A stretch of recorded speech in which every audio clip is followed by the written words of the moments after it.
हिंदुस्तानी reporter में आपका स्वागत है। शनिवार 28 नवंबर दोपहर 12 बजे कौसा के आलम कॉटेज में आम आदमी पार्टी की तरफ से एक पत्रकार परिषद का आयोजन किया गया था। इस पत्रकार परिषद को आम आदमी पार्टी के यहाँ के कलवा मुमरा विधानसभा के उम्मीदवार रह चुके डॉक्टर अबू अल्तमश फैजी, महाराष्ट्र राज्य के इनके पदाधिकारी धनंजय शिंदे और मुमरा के पदाधिकारी फजल अमीन, ऐसे कई लोगों ने संबोधित किया। मुमरा में की जाने वाली भय और डर की राजनीति, दहशत की राजनीति के खिलाफ ये पत्रकार परिषद है, ऐसा कहा गया था। साथ ही टोरंट और मुमरा के लिए क्या आम आदमी पार्टी की योजनाएं हैं, किस तरीके से आम आदमी पार्टी, लोगों ने जो उस पर एक भरोसा जताया था पिछले गत चुनाव में, केवल 11 दिनों में आम आदमी पार्टी को 30,500 वोट जो दिए थे, खास करके मुमरा कौसा के लोगों ने, तो वो कहीं ना कहीं बता रहा था कि मुमरा कौसा को सशक्त विपक्ष की जरूरत है। तो इस जरूरत पर कितनी आम आदमी पार्टी खरी उतरी, ऐसे कई सवालों और जवाबों के साथ ये प्रेस कॉन्फ्रेंस संपन्न हुई है। देखिए आम आदमी पार्टी की ये प्रेस कॉन्फ्रेंस। धनंजय जी, आप कह रहे हैं जो पोलराइजेशन का माहौल 6 साल से भाजपा ने पूरे देश में बनाया है, लेकिन कहीं ना कहीं दिल्ली में दिखाई दे रहा है अरविंद केजरीवाल सॉफ्ट हिंदुत्व की राह पर चल पड़े हैं चुनाव के दौरान से ही। उस वक्त उन्होंने हनुमान चालीसा पढ़ा जय श्री राम के जवाब में, और दिवाली के दौरान उन्होंने मंदिर में जाकर के पूजा की और समस्त दिल्ली वासियों को अपील भी की कि वो पूजा में शामिल हो। आज तक कहीं पर भी किसी भी अन्य दूसरे धर्मीय कार्यक्रम में सार्वजनिक रूप से जाके केजरीवाल जी ने जो है समता एकता का कोई ऐसा संदेश नहीं दिया जब से सरकार बनी है। तो कहीं ना कहीं आप भी और आपकी पार्टी भी जो आप है वो सॉफ्ट हिंदुत्व की राह पर चल रही है, ये साफ दिखाई पड़ रहा है। तो ऐसे में फिर आप भाजपा को जो है कट्टर हिंदुत्व के नाम पर जो है वो वातावरण खराब कर रही है, ये आरोप कैसा लगा सकते हैं? जी, आपके पास मेरे ख्याल से आधी अधूरी जानकारी है, क्योंकि यही सवाल मुझे काफ़ी हमारे पत्रकार मित्रों ने पूछा, काफ़ी हमारे मुस्लिम, जैन, पंजाबी फ्रेंड्स ने पूछा। कुछ लोगों ने तो हमें कुछ ऐसे लाइन ही बना के जो उनके जहरीली फैक्ट्री से आई थी हमारे ऊपर ठप्पा मारने की कोशिश की। तो उन दोस्तों को मैं ये मोबाइल जानबूझ के देख रहा हूँ, एक वीडियो है उसमें फैक्ट्स है, मैं आपके सामने पेश करना चाहूँगा, और इसके बाद में ये मैं फैक्ट्स आपके साथ में शेयर भी करना चाहूँगा। कि आपने बोला कि एक ही धर्म के लिए ये किया, दूसरे धर्म के लिए वो नहीं किया, तो ये सारा हम नहीं कह रहे एक हाँ, धर्म तो ये झूठ है। अगर ये सुनिए ना भाई, कह रहे आपकी जो पार्टी की लाइन चल रही है, शीर्ष नेतृत्व जो लाइन लेकर के चल रहा है, मैं वही बोलना चाहता हूँ, लाइन पर उंगली रखी है। मैं आपको मैं वही कहना चाहता हूँ कि ये लाइन जो है ये शैतान के जहरीली मशीन से आया हुआ ये लाइन है। शैतान का मतलब क्या होता है? वो शैतान झूठ ही बोलता है, वो तो जहर ही फेंक रहा है। ऐसी बात नहीं है, हमारी कथनी और करनी में अंतर है क्या? साहब हेडलाइन बनी थी, आप कैसे बोल रहे हो? शैतान का प्रचार तो वही है ना, गलत चीजें भेजना, अच्छे दिन की बातें करना, और अल्टीमेटली इनकी नीयत क्या है ये देखा है। और कितना देखना चाहिए आपको? आप मुझे बताइए यहाँ पे, और कितना बातें मतलब देखनी चाहिए आपको? नहीं सेक्युलर कह रहे हैं आप लोग। देखिए एक चीज़ मैं बोल इसका जवाब दे देता हूँ। जहाँ तक सवाल है, हम डेवलपमेंट के मामले पे मुद्दे पे आए थे ना। डेवलपमेंट का फ़ायदा सबको मिल रहा है, हिंदू, मुस्लिम, सिख, ईसाई, जैन, सिंधी, सबको मिल रहा है। और जो फंक्शन आते हैं, फेस्टिवल आते हैं, हमें भी अपना राइट है अपने ईद के ऊपर। ठीक है, एक मिनट, एक मिनट। हर ने देखिए उसका इंडिविजुअल एक अपना एक लाइफ है, उसमें हम आज जा रहे हैं पर्टिकुलर इसमें अपने फंक्शन के अंदर, तो उससे मतलब नहीं है। हमारा यह है कि हम अपना डेवलपमेंट एक लाइन पे है, दूसरे लाइन पर हम एक जगह अपना किसी एक पर्टिकुलर कम्युनिटी से हम बिलोंग करते हैं। वहाँ पर जहाँ पर डेवलपमेंट का मुद्दा है, वहाँ पर हम डिफरेंशिएट किसी के साथ नहीं कर रहे हैं। किसी कम्युनिटी का होगा क्या? यहाँ पर आ जाते हैं मुमरा कौसा के मुद्दों पर। एक मिनट, आपने पूछा है ना, 2 बार पूछा, जरा उनको बात करें, बोलिए ना। वही लोकल मुद्दा। धनंजय शिंदे साहब और फैजी साहब, 2019 में विधायक का चुनाव हुआ, पार्टी का आपका यहाँ संगठन नहीं था, कुछ नहीं था, जो भी था आपके हिसाब से 30,500 वोट जो है कलवा मुमरा के लोगों ने दिए। खास करके मुमरा कौसा का बहुत बड़ा उसमें योगदान रहा है। आपकी पार्टी की तरफ से एज ए विरोधी पक्ष की मुहर लोगों ने आप पर लगाई थी, और विरोधी पक्ष के नाते आपने शहर को अब तक क्या दिया? जी, आपको ये मालूम होना चाहिए कि देने और लेने की बात तब होती है जब कोई पावर में होता है वही दे सकता है। दूसरे जब तक विपक्ष होंगे, मैंने कई बार लोगों का शायद सुना भी होगा कि मनमोहन सिंह 10 साल प्लानिंग कमीशन के चेयरमैन थे, 2 टर्म, 10 साल रिजर्व बैंक ऑफ इंडिया के 2 term reserve bank of India के गवर्नर थे और 10 साल प्राइम मिनिस्टर थे।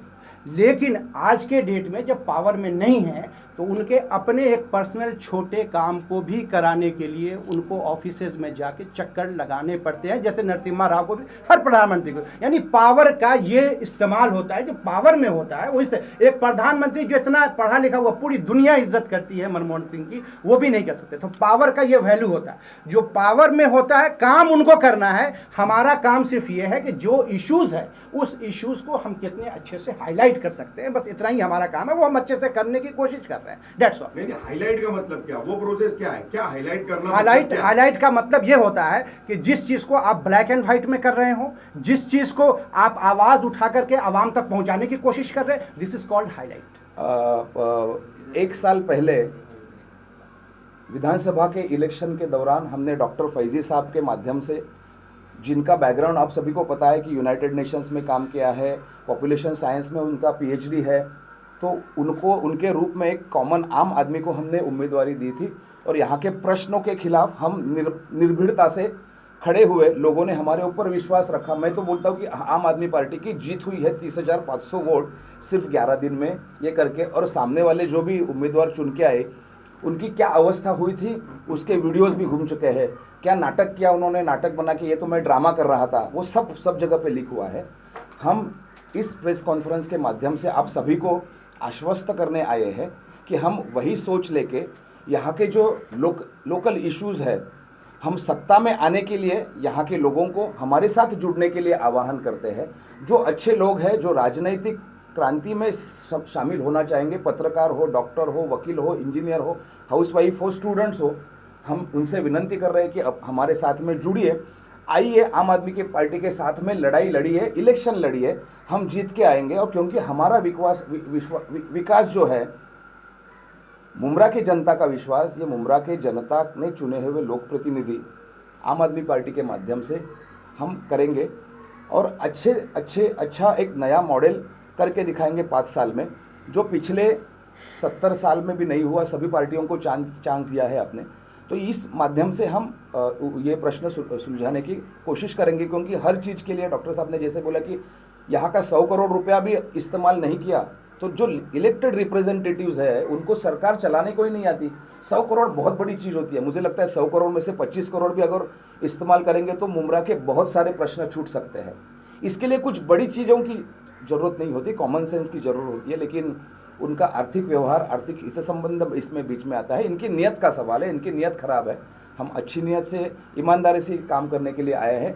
अगले 1.25 साल में हम ईमानदारी से काम करेंगे और उनको इसी ग्राउंड पे, इसी एरिया में उनको हम पराजित करेंगे, यह हमें आत्मविश्वास है। जैसे आप टेक्निकल मुद्दे बता रहे हैं, आप बिलिंग सिस्टम में जो खामियां हैं उसके अंदर जो एक मैकेनिज्म लगा करके मैनिपुलेशन के तहत लोगों को बेवकूफ बनाने वाली बात है, लेकिन इसमें आपको नहीं लगता है कि जन जागृति होनी चाहिए, ये चीजें जो है आवाम को पता होनी चाहिए और ये मुद्दे बताने का कम से कम एज ए अपोजिशन पार्टी उमरा, कौसा, कलवा, दीवा में ये आम आदमी पार्टी को करना चाहिए, लेकिन उस सतह पर अब तक आपकी पार्टी की तरफ से या आप लोगों की तरफ से कोई कदम उठता हुआ नजर नहीं आया। जी, आपको शायद पता नहीं है कि हमने 14 प्रोग्राम, 14 हमारा जो लेटर है उसमें 14 हमने पॉइंट उनको दिए हैं और हमारा आज ही का दिन था उनसे जाके हिसाब लेने का। किन से? शेख साहब से, वहाँ पर ऊपर बैठे हुए यहाँ पर के हेड हैं, उनसे मुझे आज हिसाब लेना था। आज सैटरडे है, हम लोगों ने किसी वजह से आज का डेट छोड़ करके हम उनको ट्यूसडे, क्योंकि मंडे छुट्टी है, ट्यूसडे में जा करके फिर उनसे हिसाब किताब लेने वाले। देखिए, जितने बिलिंग का प्रॉब्लम है वो डायरेक्ट करंट से रिलेटेड है और उस मैटर को हम लोग बहुत सीरियसली ले रहे हैं और इनको हमने साफ तौर पे कह दिया है कि एक भी नहीं, बल्कि सिर्फ इतनी नहीं, हमने ये चलाया है व्हाट्सएप के ऊपर कि जिन लोगों का भी बिजली काट रहे हैं हमें फ़ौरन इन्फॉर्म करें। एक आदमी ने हम लोग को भेजा ठीक है, कि हमारा 39,000 का ये बिजली का बिल है और हमारा काट दिया है। हम लोगों ने उनसे कांटेक्ट किया, ये सारे चीज़ दे दिया। अब हम जा रहे हैं पूछने के लिए कि ये 39,000 वाले का काटने की वजह क्या है। क्या आप पहले डिसेंडिंग ऑर्डर मतलब ये कि पूरे मुमरा और कलवा का सब पहले आप निकालिए कि किसका किसके यहाँ बकाया है, ठीक है। तो जब एक किसी का आएगा 5 लाख, किसी का 4 लाख, तो उसके सिस्टमेटिक में जाइए ना आप पहले आप सीधे 39,000 जो कमज़ोर है उसका काट दिया। एक नगर सेवक किसी का आपका जान पहचान का है, उसके हैं, उसका आपने छोड़ दिया। उनके पूरे बनाए हुए जो हैं सारे उनका छोड़ देंगे, ऐसा नहीं चलने देंगे। और हम उनसे बहुत ख़तरनाक, मेरी बात लास्ट टाइम भी हुई थी। हम देखिए लास्ट टाइम फर्स्ट शेख साहब से हमारी मुलाकात हुई थी, हमने साफ साफ कहा था आपका ये सिस्टम बंद कर दीजिए कि पहले तुम भरो, ठीक है, बाद में हम उसको करेक्ट करेंगे। हमने वहीं पर कह दिया ये नहीं चलेगा आपका, पहले आप करेक्ट करो, दिन भरने की बात होगी। और वो भी आम आदमी पार्टी चाह रही है। देखिए हमारे पास भी टेक्निकल लोगों की थोड़ी कमी है। हम चाहते हैं कि जगह जगह हमारा लगा हुआ हो, लोग आएँ और हम उसको बहुत अच्छे से गहराई से उनके स्टडी करें और जा करके उनके कम कराने की हम पूरी ये करें। लेकिन लोग हमारे साथ पढ़े लिखे जब जुड़ेंगे और उसके टेक्निकलिटीज़ को जो बिल में होता है उसको समझेंगे, तभी हम कर सकते हैं। हम कहते हैं अकेला चना भार नहीं फोड़ेगा, जब तक हमारे साथ आवाम साथ देगी। डेफिनेटली हम इन सारे कामों को करने के लिए पूरे सक्षम है और करके दिखाएंगे। नहीं, वही बात है फैजी साहब, आवाम ने तो आपको साथ दे दिया 30,500 का आंकड़ा दे करके, आप आवाम को जोड़ने में अब तक क्यों कामयाब नहीं देखिए हो पाए? जब 30,000 का जब दिया था अक्टूबर में, शायद उससे पहले सितंबर से हम एनआरसी और एनपीआर के ऊपर काफ़ी बिजी थे और उसके बाद भी और रहे। और जैसी ये सब चीज़ें सिस्टम चल ही रहा था तब से कोरोना काल में है। हम कई बार पहुँचे भी हैं पुलिस में। आप जानते हैं कि डिसिप्लिन पार्टी होने की वजह से हमें हमेशा यहाँ पर जो है परमिशन लेना होता है। दूसरे लोग चाहते हैं विदाउट परमिशन अपना हु हा करके चले जाते हैं, उनके लिए कुछ नहीं होता है। लेकिन हमें हर चीज़ हम परमिशन लेके करते हैं और हमें मुश्किल से 4 लोग कभी 5 लोगों का परमिशन मिलता है। फिर उसी परमिशन के ज़रिए ही हम सारे काम को यानी कि आगे बढ़ा रहे हैं धीरे धीरे, और हम कर रहे हैं। आपको पता होगा कि हम कई बार इस सिलसिले में काम कर भी रहे हैं, सब लोगों के पास जा भी रहे हैं। लेकिन हमें ज़्यादा शोर शराबा से जो जितनी भी चीज़ें हैं उनके अंदर की चीज़ें, और हमने आवाम से भी अपील किया है कि आप अभी जब तक न भरें, जिन लोगों का सही बिल है वो डेफिनेटली भर दें, जिनको सेटिस्फाइड है, जिनका भी गलत है वो बिल्कुल न भरें, बल्कि हमसे कॉन्टैक्ट करें। हम भी उनके साथ हैं, वहाँ भी जाएंगे, हम टेक्निकल चीज़ भी देखेंगे उनका सही है गलत है, क्योंकि आवाम को आज तक देखिए समझ में नहीं आता है बिलिंग सिस्टम के कैसे कैसे बिल में क्या होता है। और जब हम उनको समझाने के लिए भी हमारे पास भी टेक्निकल लोगों की कमी है। देखिए वोट देने के लिए तो अनपढ़ उनपढ़ जितने हैं सब दे देते हैं, लेकिन जब हमारा साथ देने जहाँ टेक्निकल लोगों की हमें ज़रूरत पड़ती है वहाँ पर हमें कुछ पढ़े लिखे लिटरेट लोगों की, हम आपको ये एक और हम ऐलान आज करना चाहते हैं कि टॉरेंट के जितने भी मीटर हैं बड़ाए मेहरबानी कोई भी न लगवाए। क्यों नहीं लगवाए उसकी वजह है, मैं देखिए सर, टोरेंट के मीटर तो लग रहे हैं, कोई कोई लगाने से रोकेगा, उसके ऊपर केस दर्ज हो जाएगा। वही हम बता रहे हैं के लिए। कि आज बिल्कुल इसीलिए हमने पहले भी कहा था कि जब भी ये होगा हम उनके साथ खड़े होंगे। क्योंकि देखिए आजकल देखिए हर चीज़ के ऊपर आप समझ रहे हैं कि एक सैटेलाइट, मैं क्योंकि रिमोट सेंसिंग का आदमी जब पीएचडी जब मैं कर रहा था IIT में भी मैं था काफ़ी दिन तक, और रिमोट सेंसिंग यानी हम एक सैटेलाइट को ज़मीन से हम कंट्रोल कर लेते हैं। उसके अंदर एक चिप्स अगर हमने लगा दिया, किसके अंदर, जो मीटर के अंदर है, उसको हम जब चाहेंगे जिसका चाहेंगे दूर के रिमोट से हमारा एक आदमी जाएगा झोले में लेकर के सबका बढ़ाता हुआ चला जाएगा, हम उसको रोक नहीं सकते। जिस दिन हम सेटिस्फाइड हो जाएंगे कि इसमें कोई चिप्स ऐसी नहीं है उस दिन हम कहेंगे। नहीं तो आज के डेट में हर मीटर आप क्यों नहीं परमिशन देते हैं, दिल्ली में परमिशन है ना कि जो आदमी भी ISI मार्क का अपना आप खोज करके ले आओ, ला करके लगा लो, लगा करके अपना मीटर भरते रहो। आप परमिट करो, आप अपना क्यों लगाना चाहते हो टॉरेंट, अपना क्यों लगा,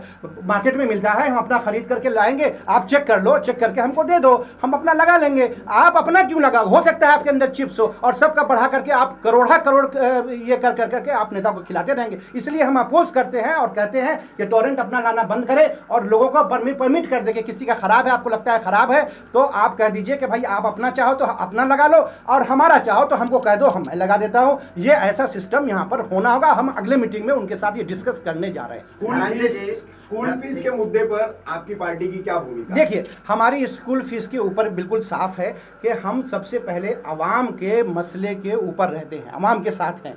लेकिन स्कूल फीस का जहाँ तक मामला है, हमने ये कहा था कि स्कूल का फीस ऐसा नहीं होना चाहिए कि सबका माफ़ कर दिया, उसका एक तरीका होना चाहिए। कैसा तरीका होना चाहिए था कि स्कूल के ये कहते कि भाई आप एक फॉर्म लगा दो, जो लोग अपना चाहते हैं कि फीस हमारा 4 महीने का वेव होना चाहिए, ठीक है ना। हर आदमी देखिए प्राइवेट में जो पढ़ा रहा है, हर आदमी गरीब नहीं है। बहुत से लोगों की आज भी सैलरी प्राइवेट से भी मिल रही है, गवर्नमेंट वाले को तो मिलती है। हाँ ठीक है, हम समझते हैं ये नहीं है। तो जिन लोगों ने फॉर्म भर दे उनके बच्चे का उनको 4 महीने या 5 महीने जितने भी है स्कूल के कैपेसिटी के ऊपर उनको माफ़ करना चाहिए था। और जो बेचारे पैसे वाले हैं उनका आप क्यों माफ़ कर रहे हो? शायद उसमें आप भी फलारिश होती है, दूसरे बच्चों का भी फायदा हो सकता है। तो जो पैसे वाले हैं वो भरने के लिए आप कह दिया कि सारे बच्चों का भाई हमने माफ़ कर दिया 4 महीने का। क्या फ़ायदा भाई आपको? ये इसका कोई इसमें देखिए एक तो ये करना चाहिए था। बहुत सारे स्कूल हमारे डूब भी जाते हैं। देखिए हर स्कूल की कमाई एक जैसी नहीं है। बहुत सारे छोटे जो होते हैं, जैसे छोटी इंडस्ट्री और बड़ी इंडस्ट्री का फ़र्क होता है। बड़ी इंडस्ट्री लॉन्ग टर्म भी प्रॉब्लम हो गया, रिसेशन हो गया तो उसमें सर्वाइव कर जाएगी। छोटी इंडस्ट्रीज़ का क्या हालत होता है? बंद हो जाते हैं। उसी तरीके से स्कूल जो छोटे छोटे होते हैं, जब उनके लिए हम फीस वेव कर दिया, हो सकता है कि वो जो है उसके वजह से वो बिल्कुल बंद के कगार पे आ जाए, ठीक है। और यहाँ पर एक सिस्टम मुमरा में ये बना हुआ है कि आमतौर से जो स्कूल्स हैं वो अपने स्टाफ को सैलरी नहीं, क्योंकि मैं आज आपको बता देता हूँ एक सच्चाई। मैं गया था अभी एक बड़े स्कूल के अंदर और पता चला वहाँ की सबसे इफिशियंट यानी स्टाफ, मोस्ट एफिशिएंट हम कह सकते हैं कि शायद 15-18 साल की पुरानी बातें उसने हूबहू ऐसे कह दी जैसे मुझे लगा कि मैं दंग रह गया कि एकदम उसी तरह रिपीट कर रही जैसे 18 साल पहले मुझे बात हुई थी इनसे। और एकदम टेक्निकली इतनी साउंड वो मतलब कि है। और उसकी सैलरी 80% कोरोना में काटी गई है। यानी स्कूल वालों ने भी सबकी फीस वीस नहीं दी है, तो वो काट ही करके दे रहे हैं। हाँ, तनख्वाहें उनकी दी ही नहीं है, उनकी तनख्वाह नहीं। इसमें देखिए होता क्या है कि गवर्नमेंट के पास, मैंने कहा कि जैसे डाइवर्ट किया जाता है, गवर्नमेंट के पास बहुत सारे फंड्स होते हैं। जब भी आपको सैलाब आता है, कोई बड़ा आपदा आता है, तो क्या करता है? विपदा आता है, क्या करती है गवर्नमेंट? भी उसमें सपोर्ट करती है। उसमें लोगों को भी सपोर्ट करना चाहिए, जो स्कूल कमाए हैं उनको भी सपोर्ट करना चाहिए। और सिस्टम ये होना चाहिए, जो लेना चाहते हैं वेव यानी फीस माफ़ कराना चाहते हैं उनको एप्लीकेशन दे, उसका एक फॉर्म होना चाहिए, उसी भर दे, वो हो जाए। सबको हमको करने की ज़रूरत बिल्कुल नहीं थी। तीसरा, गवर्नमेंट भी उसमें हकदार बने, उसमें सपोर्ट करने के लिए, ताकि गवर्नमेंट के फंड वहाँ पर पड़े नहीं रहे हों। गवर्नमेंट जब भी विपदा आती है तो वहाँ, और इसमें जो कॉरपोरेटर के अपने फंड्स होते हैं, ठीक है, वो लोग कहाँ चले गए? आपने कह दिया साहब कि बस तुम सब करो, हमारा कोई उसमें कंट्रीब्यूशन नहीं रहेगा। आपके बहुत सारे फंड्स होते हैं, आप उसको डाइवर्ट, आप बड़े और वो भी जो मंत्री हैं बहुत सारे, जैसे जिन लोगों का बहुत पैसे होते हैं, जैसे मान लीजिए अजीम प्रेम जी, अंबानी, ये लोग तो ऐसे ही खैरात करते रहते हैं। नेता तो खैरात करते हैं कब? जिस दिन वोट का आखिरी दिन होगा तो 4 करोड़ ख़त्म, 5 करोड़ ख़त्म कर देते हैं। लेकिन जब ऐसी प्रॉब्लम आएगी तो आप अपना कंट्रीब्यूशन नहीं बताया कि ये हमारी तरफ से भी ये 1 करोड़ रुपया देते हैं। जितने स्टूडेंट हैं उसके हिसाब से जितने भी स्टूडेंट हैं उसका कंट्रीब्यूशन आप डिवाइड कर लीजिए, इतना ही है, इतना कंट्रीब्यूशन हमारा आ गया, इतना नगर सेवक का आ गया, इतना गवर्नमेंट की तरफ से आ गया, कुछ पब्लिक का आ गया। तो सब मिल करके जब करेंगे ना तो वो स्ट्रक्चर टूटता नहीं है, वो हमेशा जमा होता है, वरना कई स्कूल बंद होने के। दूसरी बात कि खाली स्कूल के लिए आपने किया, स्कूल की फीस तय है ना, और हर घर के बच्चे स्कूल में नहीं पढ़ते हैं ना, हर घर के बच्चे स्कूल में नहीं पढ़ते हैं। उसके लिए 1000-2000 के लिए आपने हंगामा किया और इतना बड़ा वावेला आप खड़ा कर रहे हैं। लेकिन हर घर का हर महीने का बिजली का मसला है। एक कॉर्पोरेटर बताओ उनका बोला हो कि हाँ माफ़ होना चाहिए? कौन बोल रहा है? 1-2 शख्स बोल रहे हैं, उसके अलावा सबके मुंह में ऐसा लग रहा है कि बिल्कुल मुंह खामोश है, जिस्म जम गया है, आवाज़ें बंद हो गई हैं, या मौलिक मर्ज उसके कंठ में लग गया है, आवाज़ नहीं आ रही है। हर घर का मसला था, आज 20-20 हज़ार, 30-30 हज़ार, 40 हज़ार, 5-5 हज़ार, यानी अन देखे, उस पर तुम्हारी आवाज़ नहीं लग रही। स्कूल के पीछे पड़े हुए हो, जो एजुकेशन बांट रहा है, ये क्या कर रहा है? ये तो तुम लोगों के हराम खोरों के मुंह में डाल रहा है, इसलिए तुम कर रहे हो, और तुम्हारी आवाज़ नहीं निकल रही है। ये क्या है? इसके लिए निकलना चाहिए। ये हर घर का मसला है, लेकिन हर घर के बच्चे स्कूल में नहीं पढ़ते हैं और उनका एक फिक्स है, और वो लेते हैं तो किसी चीज़ को तुमको प्रोवाइड कर रहे हैं इसलिए लेते हैं। और तुम्हारा बिजली का मसला तुम लाए हो, यहाँ पर तुम्हारे दस्तखत से आया है और तुम्हारी आवाज़ें अब तक बंद हैं। हरामखोरो, तुमको यहाँ पर रहने का इख्तियार यहाँ पे नहीं है मुमरा के अंदर, जब तक तुम स्कूल के छोटे से मसले को उठाते हो और बिजली जैसे बड़े इशू को जो 20 साल के लिए आई है, 20 साल लूटने के लिए खून पसीने की गाड़ी कमाई, उसके अलावा तुम केस भी करोगे, केस भी करने जाओगे, 10 उसके प्रॉब्लम खड़ा करोगे, उसके घर को अंधेरे में रखोगे। उसके लिए तुम्हारे क्या हो गए? हलक बंद हो गए तुम्हारे? उसके लिए बोलो तुम लोग कैंप लगा करके खाली पैसे कलेक्ट कराने के लिए कैंप लगाए थे, या तुम कैंप लगाए थे लोगों के मसले का? किसी का मसला सॉल्व नहीं हुआ है उसमें। थाने मनपा चुनाव 1.25 साल पर है, आप लोगों का कहना है और है भी, तो मनपा के मुमरा कौसा के कलवा के या पूरे मनपा के तमाम प्रभागों में पार्टी लड़ने वाली है, तो कौन से मुख्य मुद्दे होंगे और फिलहाल मुमरा कौसा के कौन से मुद्दों पर आप जो है लोगों के बीच मैदान में उतरने वाले हैं? देखिए, ये चीज़ें हमें मुद्दा तो सारी मालूम है, चाहे वो पानी का मुद्दा हो, इलीगल कंस्ट्रक्शन का मुद्दा हो, चाहे हमारे बिजली का मुद्दा हो, यहाँ पे ट्रैफिक का मसला हो, ठीक है, ये सारे हैं। और हमने लास्ट टाइम से हम चिल्लाते भी आ रहे हैं, ट्रैफिक वाले से भी हमने अभी ट्रैफिक पुलिस से भी उनके काफ़ी बातें की और हमने लिखित में दिया कि क्या क्या आप करेंगे तो ट्रैफिक कंट्रोल भी होगा। ये मुद्दे बहुत सारे हैं, लेकिन हमें प्रायोरिटाइज, जब हम हुकूमत में आएंगे प्रायोरिटाइज तब हमें करना पड़ेगा। इससे 5-6 मुद्दे बहुत अहम हैं, चाहे पानी का जो, और यही मुद्दे, चाहे वो हेल्थ है, एजुकेशन है, आज तक कुछ भी नहीं हुआ है हेल्थ एजुकेशन के ऊपर। पिछले 10 सालों में एक स्कूल के नाम पर एक बता दीजिए कि कोई ये हुआ है। यहाँ तक कि जो स्कूल में उस्ताद रहते थे उनकी भी कमी पाई गई है, वो भी स्कार्सिटी हो गई है। स्कूल बढ़ने की बात, पॉपुलेशन बढ़ के दोगुना हो गई, लेकिन स्कूल्स हमारे यहाँ पर नहीं हुए। जो हमारा हम हेल्थ मिलना चाहिए था इतना, वो कुछ भी नहीं हुआ। हम आने के बाद जो हम बार बार कह रहे हैं कि जो श्रीवास्तव कमेटी 1967 में जो हेल्थ के लिए जो कुछ अप्रूवल है, नॉर्म्स है, उस नॉर्म्स के हिसाब से आप हर चीज़ गवर्नमेंट से मांग सकते हैं। गवर्नमेंट कभी नो नहीं बोलती है। आपके अंदर विल पावर होना चाहिए, उसको लेने का टेक्निकल तरीका होना चाहिए। तो आप ऐसे ऐसे जाहिल को भेज देंगे। चंद आपके पढ़े लिखे हुए जो है, चंद ही इनके कॉर्पोरेटर हैं, अदरवाइज सब जाहिल हैं। इतने जाहिल हैं कि वो लिख नहीं सकते, अपने बात को रख नहीं सकते। जैसा वो कमिश्नर बोल दिया, हम लोग उनमें से नहीं है। और हमारे इंशाल्लाह जो कॉर्पोरेटर होंगे, ज़्यादातर आप देखेंगे कि सब पढ़े लिखे समझदार, जो बैठ के आंख में आंख मिला करके कमिश्नर और सबसे बात कर सकेंगे।